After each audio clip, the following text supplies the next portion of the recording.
বিয়ের জন্য আমার মা পাত্রীর খোঁজ করছিল। মায়ের ইচ্ছে তার নিজের পছন্দ করা কোনো মেয়ের সাথেই আমার বিয়েটা দেবে। কিন্তু তা কি করে সম্ভব?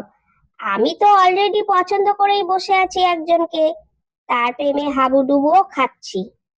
এদিকে বাড়িতে বলতেও পারছি না, বললেই তো আর রক্ষে নেই, একেবারে তুলকালাম কাণ্ড হবে। ভাবলাম থাক, না বলাই ভালো।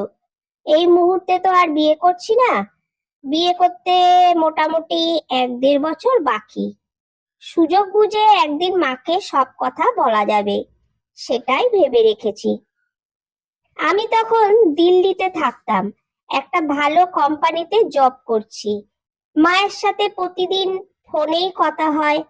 ফোন করে সব কথা শেষে মা একটা কথা বলবেই, তোর বিয়েটা তাড়াতাড়ি দিতে হবে, ভালো মেয়ে আমি খুঁজছি, আমার পছন্দ করা মেয়ের সাথেই তোর বিয়ে দেব, আবার প্রেম টেম করে রাখিসনি তো।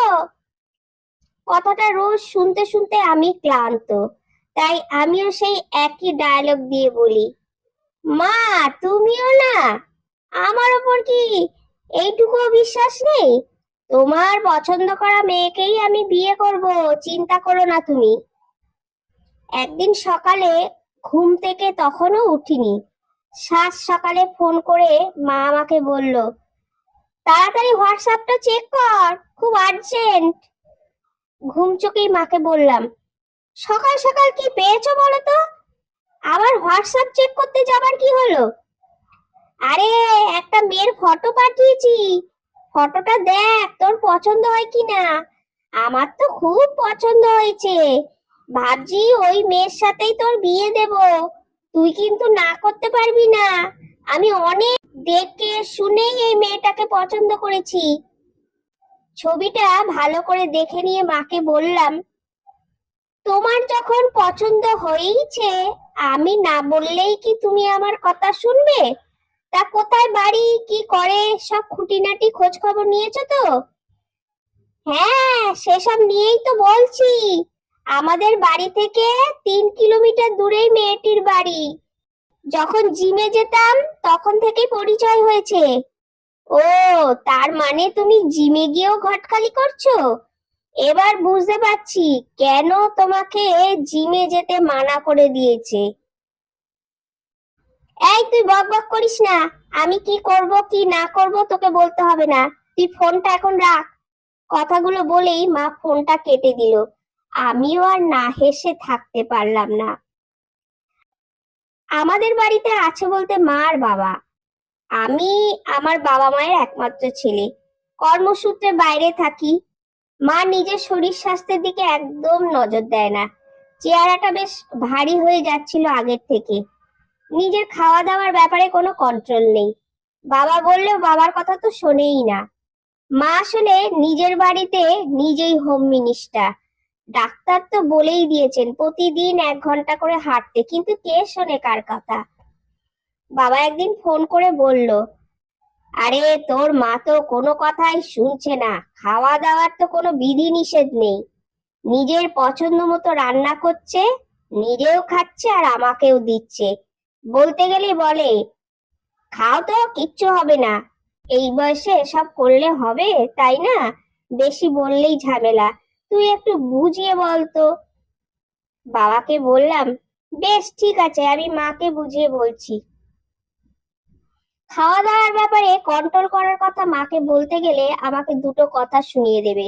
তো আমি প্ল্যান করে মাকে বললাম, তুমি জিমে ভর্তি হয়ে যাও, কারণ তুমি তো হাঁটাহাঁটি করবেই না, তবু জিমে ভর্তি হলে শরীর চর্চাটাও হবে আর তুমি নিজেও ভালো থাকবে। আমার কথা মতো মা জিমে ভর্তি হয়েছিল। ওখানে গিয়ে মা কাজের থেকে অকাজ শুরু করলো বেশি। মাস দেড়েক পর জিম সেন্টার থেকে জিমের ট্রেনার ছেলেটি আমাকে ফোন করে জানালো, দাদা, কাকিমার এই জিম টিম করে শরীর চর্চার বদলে অন্য চর্চাই বেশি হচ্ছে। অন্য চর্চা বলতে? আরে দাদা, কথাটা খারাপ ভাবে নিও না, কাকিমা এমনিতে ভালো মানুষ, তাই কাকিমার সাথে সবার বন্ধু হয়ে গেছে।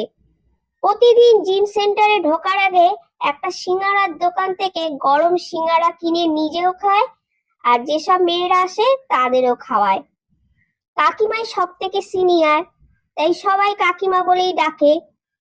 তারপর একসঙ্গে বসে গোল টেবিল বৈঠকের মতো করে গল্প জমায়।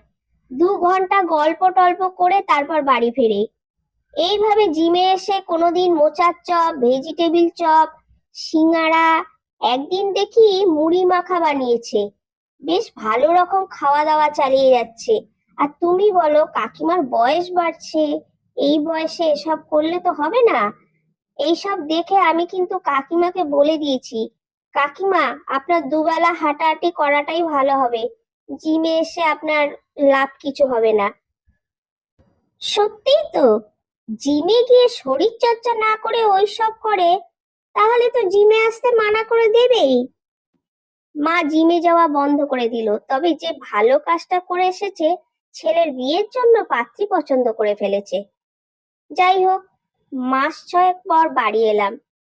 মা সঙ্গে করে নিয়ে গেল পাত্রীর বাড়িতে, বলল শুভ কাজে দেরি করব না। অবশেষে মায়ের পছন্দ করা পাত্রী তমালির সাথেই আমার বিয়ে হয়ে গেল। বিয়ের কিছুদিন পর ট্রান্সফার হয়ে আমি কলকাতার অফিসে জয়েন করলাম।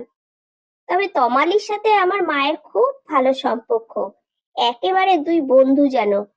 বিয়ের আগের থেকেই তো পরিচয় তমালির সাথে, মানে জিমে গিয়ে।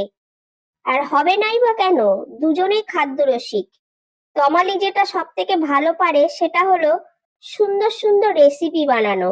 রান্না করার ব্যাপারে এক্সপার্ট তমালি, আর সেটা মায়েরও পছন্দ। রবিবারে একটা ছুটির দিনে লাঞ্চ করতে বসেছি, বেশ মনের সুখে খেয়ে যাচ্ছি। মাকে বললাম, মুড়ি ঘন্টটা বেশ দারুণ হয়েছে তো, আর একটু হবে নাকি?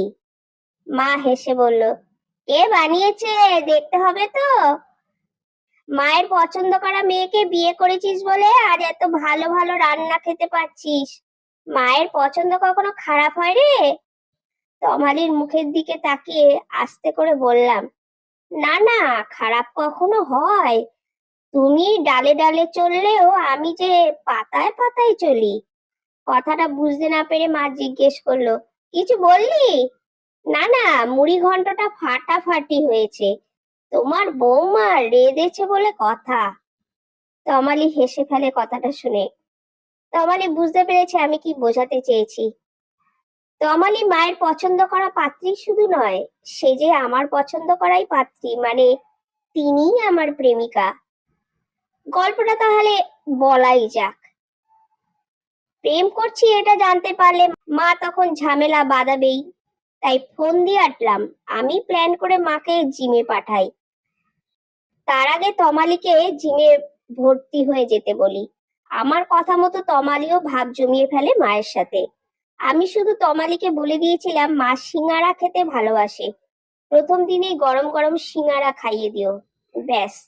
তারপর আমাকে আর সামলাতে হয়নি, তমালি বাদ বাকিটা সামলেছে। তারপর তারপর আর কি, আমার গল্প ফুরোলো, নোটে গাছটি মুড়লো। তবে হ্যাঁ, বিয়ের পর থেকে তমালি মাকে সামলে চলেছে।